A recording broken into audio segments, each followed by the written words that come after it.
One should not police, और ऐसी व्यवस्था होनी चाहिए जहाँ टीचरों की पुलिसिंग ना हो।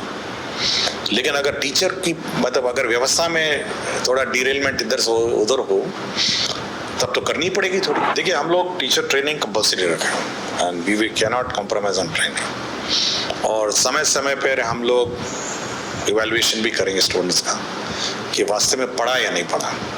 हम लोगों ने प्लान किया है कि सितंबर अक्टूबर में एग्जाम भी लेंगे स्टूडेंट्स का और देखेंगे कि क्या लेवल ऑफ एजुकेशन स्टैंडर्ड्स है। अटेंडेंस किसी के पीछे पीछे भागते हुए देखना कि जाके कि टीचर उपलब्ध है नहीं है, और एक डिस्क्रिशन का माहौल हो, और बीच में जाके बहसाबासी भी हो जाती थी। मैं देख रहा था कुछ आवेदन पत्र और कंप्लेंट्स मैंने देखे हैं। ये करने की जरूरत ही नहीं है। जब आपने उसको कहा टीचर को कि आप अपने स्मार्टफोन से ये ऐप डाउनलोड करिए, और आप जब स्कूल पहुंच जाते हैं तो अपना अटेंडेंस लगा लीजिए। जीविका के जो बच्चे हैं वही स्कूल में पढ़ते हैं, सुमाताएं हैं सारी उस बच्चों की, तो जाके देखेंगे कि मेरे बच्चे को बर्तन ठीक मिला है, खाना ठीक मिल रहा है, आज अंडा मिल रहा है नहीं मिल रहा है, आज सब्जी ठीक बनी है, दाल ठीक बना है, सफाई हुआ है नहीं हुआ है। तो ये सब तो वो चेक करेगी ना। ये मौका नहीं आना चाहिए कि कोई छिपकली गिर जाए और फोटो आए और टीवी में न्यूज़ चले। हम ये नहीं कह सकते हैं कि मॉनिटरिंग सबसे इम्पोर्टेंट है, टीचर उसके बाद आता है और बच्चे उसके बाद आते हैं। सबसे पहले बच्चा आता है, उसके बाद टीचर आता है, और हम केवल उसके इर्द गिर्द उसको मॉनिटर करते हैं कि सही रूप से चल रहा है नहीं चल रहा है। और मेरी कार्यशैली बहुत डिफरेंट है, बहुतों से डिफरेंट है, बहुत पदाधिकारी, और सब पदाधिकारियों की अलग अलग कार्यशैली है। और जब मैं काम करता हूँ तो सबसे पहले मैं ये देखता हूँ कि इस डिपार्टमेंट का मूल उद्देश्य क्या है, और कि एक डिपार्टमेंट बना किस लिए, और सरकार इस डिपार्टमेंट को चलाती है। शिक्षकों का काम है कि ये इंश्योर करना कि ये सब बच्चों को मिले, शिक्षा मिले, स्कूल यूनिफॉर्म मिले, एक वातावरण मिले, ताकि वो भविष्य में अपना कैरियर में सक्सेसफुल हो। देखिए, सरकार बहुत ही स्पष्ट है पॉलिसीज के माध्यम से। नेशनल एजुकेशन पॉलिसी है, स्कूल से संबंधित पॉलिसीज हैं, ये तो बहुत ही स्पष्ट है कि क्या पढ़ाना है, और इस पर कोई हम लोग बार बार रिसर्च नहीं करेंगे, बार बार परिवर्तन नहीं करते हैं। कि बच्चा जब स्कूल जाता है उसका प्रेयर होता है, उसका क्लास होता है, उसका मिड डे मील है, उसका स्पोर्ट्स एक्टिविटी है, आर्ट कल्चर स्किल और अन्य सभी एक्टिविटीज। पढ़ाना बड़ा डिफिकल्ट काम है। मतलब आप पीएचडी हो सकते हैं, मैं भी पीएचडी हूँ, बट पोस्ट ग्रेजुएट भी हूँ, बट बच्चे को पढ़ाना बहुत डिफिकल्ट है। और सबसे ज़्यादा डिफिकल्ट पढ़ाना है आपका प्राइमरी स्कूल। तो first class, second class, third class, fourth, fifth, उसको तो पढ़ाना बहुत डिफिकल्ट है और बहुत मेहनत लगती है, क्योंकि वो इनिशियल स्टेजेस है ना, वो ब्लैंक है बच्चा। हम लोग टीवी में भी देखते हैं, यूट्यूब में भी देखें, बहुत सेल्फ मोटिवेटेड है, और टीचर बहुत ही कमिटेड है, जो चाहते हैं बच्चा पढ़े, अच्छा पढ़े और अच्छा करे। कुछ ज़रूर ब्लैक शीप है सिस्टम में, कुछ लोग हैं जो मतलब सिस्टम में के इतर काम करते हैं। मेरा बस यही है कि हम कोशिश करेंगे, मोटिवेट करेंगे और ट्रेनिंग भी देंगे कि भाई आप सिस्टम में आइए और सिस्टम में काम करें। स्कूल के समय बच्चा सड़क पे खेलता हुआ, तालाब के किनारे खेलता हुआ, कहीं मैदान में खेलता हुआ नजर नहीं आना चाहिए। ये टॉलरेट नहीं हो सकता। और मैंने बहुत फोरम पे भी कहा कि बच्चा बाहर घूमे, ये समाज के लिए बहुत खतरा है। मतलब स्कूल छोड़ के बाहर घूमे, ये समाज के लिए मतलब ये घाटा है, क्योंकि अनपढ़ जो बच्चा हो जाएगा, ये समाज के लिए बाद में बहुत मतलब उसको संभालना और उसके इश्यूज समझना बहुत मुश्किल हो जाएगा।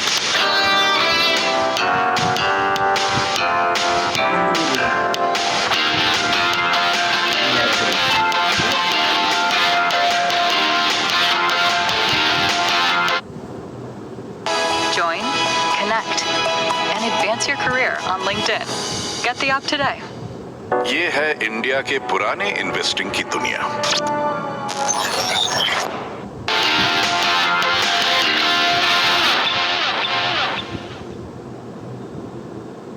नमस्कार दोस्तों, फिर एक बार आप लोगों का स्वागत है GTRI के पॉडकास्ट शो में। आज का दिन खास है, जैसे हर बार होता है, लेकिन आज हम बहुत ही अहम मुद्दे पर बात करने वाले हैं, और शायद ये अहम मुद्दा आप सब लोगों के लिए भी बहुत ज़रूरी है। ये मुद्दा हम सबका है। तो आज फिर एक बार मैं उस शख्स को लेकर के आ रही हूँ हमारे पॉडकास्ट पर जिन्हें आप पहले देख चुके हैं। तो उनकी हमने बचपन, उनके एजुकेशन, उनकी कार्यशैली पूरी तरीके से जानी है हमारे पॉडकास्ट में पहले, लेकिन उसे आपको यहाँ पर लिंक में देखना पड़ेगा।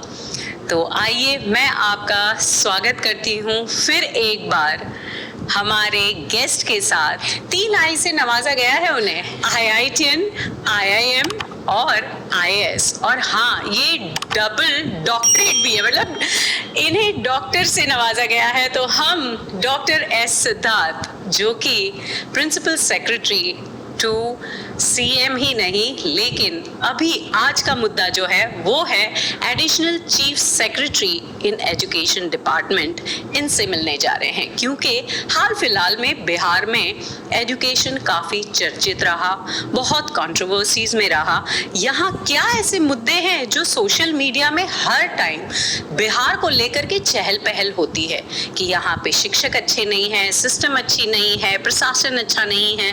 तो आइए जानते हैं डॉक्टर S सिद्धार्थ से। नमस्कार डॉक्टर S सिद्धार्थ जी, आपका फिर एक बार स्वागत है और हमें इतनी खुशी हो रही है कि आज हम आपके साथ फिर एक बार पॉडकास्ट कर रहे हैं और लोगों ने आपको पसंद भी किया है हमारे पिछले पॉडकास्ट में। तो आपका फिर एक बार स्वागत करती हूँ, धन्यवाद। डॉक्टर S सिद्धार्थ, ऐसा क्या हो गया कि एजुकेशन में जैसे ही आप एजुकेशन डिपार्टमेंट में आए तो लोगों को लगा कि कोई देवता स्वरूप आ गया है? मेरे ख्याल से देवता शब्द मेरे लिए ठीक नहीं है और ऐसा कोई देवता स्वरूप नहीं। मैं वही कार्य करता हूं जो राज्य सरकार मुझे दायित्व देती है, जो विभागीय पदाधिकारी के रूप में मुझे काम कर। राज्य सरकार ने जो लक्ष्य तय किए हैं, जो राज्य सरकार की पॉलिसी है शिक्षा के बारे में, और जो स्टूडेंट्स और शिक्षकों के हित में है, मेरे ख्याल से वो काम करना ही मेरा दायित्व है और ये मेरी ड्यूटी है।